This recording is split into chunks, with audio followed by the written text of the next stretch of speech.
A Giant Challenge, based on 1 Samuel chapter 17. A few years later, the Philistines collect their forces for an attack against Israel. Saul masses his army against them, and David's 3 oldest brothers join the king's forces. One evening, David comes in from the fields to find his father busy packing food. This is for your brothers. I want you to take it to them. I'll leave right away. What's the latest news from the battlefront? Not good, and I'm worried. The not good news was this. A giant was fighting for the Philistines. All the Israelites are scared of him, including King Saul.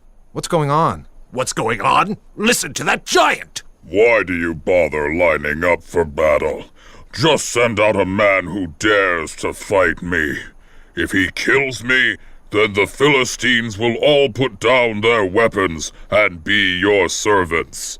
But if I kill him, you will be our servants. Who is this unclean Philistine that thinks he can defy the army of God? That's Goliath. The king has said that whoever defeats him will receive great wealth, Saul's own daughter, and best of all, he'll never have to pay taxes again. But no man dares to face Goliath. Eliab, David's oldest brother, overhears David asking about Goliath. What are you doing here, mouthing off? Why aren't you home where you belong, taking care of the sheep? Father sent me here with food for you, and I'm not the one mouthing off. This Philistine is insulting our God. Ever since the prophet Samuel chose David instead of him, Eliab has been filled with jealousy. Now his shame bursts into the open. You're just a spoiled kid who wants to watch a battle for your own fun. No, I just hate to see our God disrespected.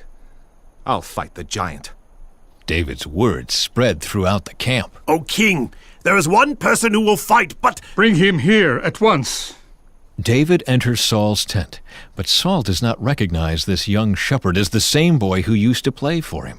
An untrained teenager? You can't fight a giant. He's an elite warrior. I am a shepherd. I've killed bears and lions to protect my sheep.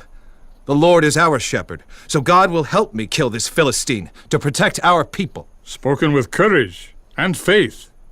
Go, and the Lord be with you. You may even wear my own armor to protect you from this monster. I can't wear this. I'm not used to fighting in armor.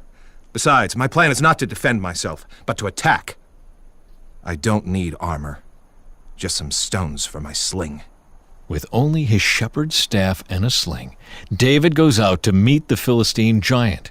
The armies of both camps watch their champions as they face each other. Do you think I'm a dog, that you can chase me away with sticks and stones? I'll give your flesh to the wild animals. You come with a sword, a spear, and a shield. But I come in the name of God, who will give me the victory. The giant laughs, but David whirls his sling, takes careful aim, and lets the stone fly. David has slain Goliath with a single shot from his sling. He runs to the body, grabs Goliath's sword, and holds it up in victory. Let everyone know that our God does not need human weapons. This battle is the Lord's, and he has delivered the Philistines to us. It must have been a god. How else could a mere boy defeat Goliath? In terror, the Philistines flee for their lives. Spurred on by this sudden turn of events, the excited Israelites chase the Philistines back to their own land. Week 20. A Giant Challenge. Key verse.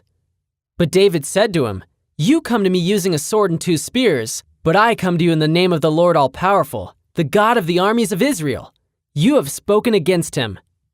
1 Samuel chapter 17, verse 45, NCV. X-ray vision. You've probably been the underdog sometime. You might have had to face off against the smartest kid in the class, the girl who always wins the lead role, or the best team. And who hasn't rooted for the player or team nobody expected to make the finals? David is famous for being the biggest underdog in history. He looked like an underdog on the outside. Scrawny kid with a slingshot and a few rocks taking on the super buff warrior giant who made the entire army's knees knock together. But David didn't see himself as the underdog. He had a different vision from everybody else's. He saw the size of God instead of the size of his challenger. What are you looking at? God or your challenge? Get yourself ready by practicing like David did guarding his sheep. For you, that means learning the Bible and sharpening your skills in school, music, sports, art, friendship, or whatever else is part of your life. When your giant pops up, you'll know you're practiced up. You might look like the underdog on the surface, but you'll know God is way bigger. With Him, you're the champion. Your mission. 1. Make your own modern movie version of this story with you in the David role. 2. Build your giant out of clay or craft material. Then build a model of you even bigger because of God's power. 3. Carry a David stone in your pocket, backpack, or purse. Take it out as a reminder of God's strength whenever you're up against a big challenge. Your debrief. What's the biggest giant you've ever faced? What would you have done in David's shoes? What challenges has God helped you overcome? Mission accomplished. What did you learn? What do you want to remember?